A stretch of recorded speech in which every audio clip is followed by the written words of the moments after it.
ಆಳವಾಗಿರಬೇಕು. ದೇವರ ಪ್ರೀತಿ ನಮಗೆ ಬೇಕು, ದೇವರ ವಾಕ್ಯವು ನಮಗೆ ಬೇಕು, ದೇವರ ಕೃಪೆ ನಮಗೆ ಬೇಕು, ದೇವರ ದಯ ನಮಗೆ ಬೇಕು.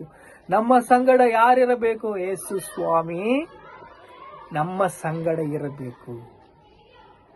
ನಾವು ಈ ಲೋಕದಲ್ಲಿ ಬಾನಿಸರು. ಯಾರು? ಬಾನಿಸರು, ಪಾಪಕ್ಕೆ ದಾಸರು. ಈಗ ಯೇಸು ರಕ್ತವು ಸಕಲ ಪಾಪಗಳಿಂದ ನಮ್ಮನ್ನು ಪವಿತ್ರಪಡಿಸಿ ಪರಿಶುದ್ಧಪಡಿಸಿ ಏನು ಮಾಡಿದೆ ಅಂದರೆ ನಮ್ಮನ್ನು ಪವಿತ್ರಪಡಿಸಿದೆ. ಪಶ್ಚಾತ್ತಾಪಟ್ಟು ದೇವರ ಸಮ್ಮುಖಕ್ಕೆ ಹೋಗಿ ನಾವು ಪ್ರಾರ್ಥಿಸಿದಾಗ ನಮಗೆ ಬಿಡುಗಡೆ ಕೊಟ್ಟ యేసయ్య ಲೋಕಕ್ಕೆ ಬಿಡುಗಡೆ ಕೊಡಲ್ಪಟ್ಟಿದ್ದಾನೆ.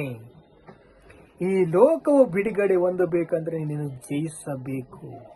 ಶತ್ರು ಬಲದ ಮೇಲೆ ಎಲ್ಲ ಅಧಿಕಾರ ಕೊಟ್ಟಿದ್ದಾನೆ. ಇದನ್ನು ನೆನಪಿಗಿಟ್ಕೋಬೇಕು. ನೀನು ಜಯ ಜೀವಿತವನ್ನು ಜೀವಿಸಲು ಪ್ರಾರಂಭ ಏನು ಬೇಕು? ನಿನಗೆ ತಾಳ್ಮೆ ಬೇಕು, ನೆಮ್ಮದಿ ಬೇಕು.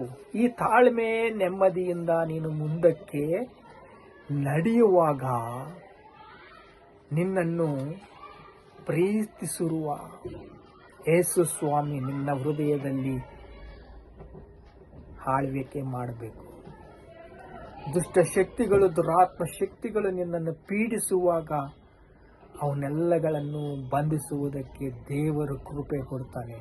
ಇಲ್ಲಿ ನೋಡ್ರಿ, ಲೂಕಾ ಸುವಾರ್ತ 10ನೇ ಅಧ್ಯಾಯ 20ನೇ ವಚನ ಓದ್ಕೊಂಡ್ರೆ ದೆವ್ವಗಳು ಕೂಡ ನನಗೆ ಕಡ ಕಡ ಕಡ ಕಡ ಕಡ ನಡುಗ್ಬಿಡ್ತವೆ.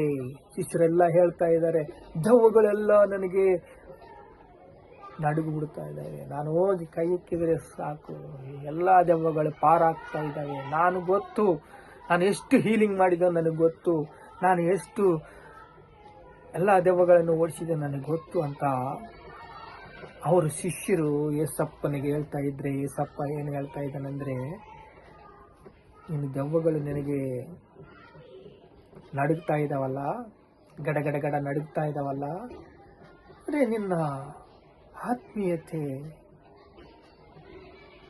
ದೆವ್ವಗಳು ನಿನಗೆ ನಡಗಿದ್ರೆ ನೀನು ಒಳ್ಳೆಯವನು, ಓಕೆ,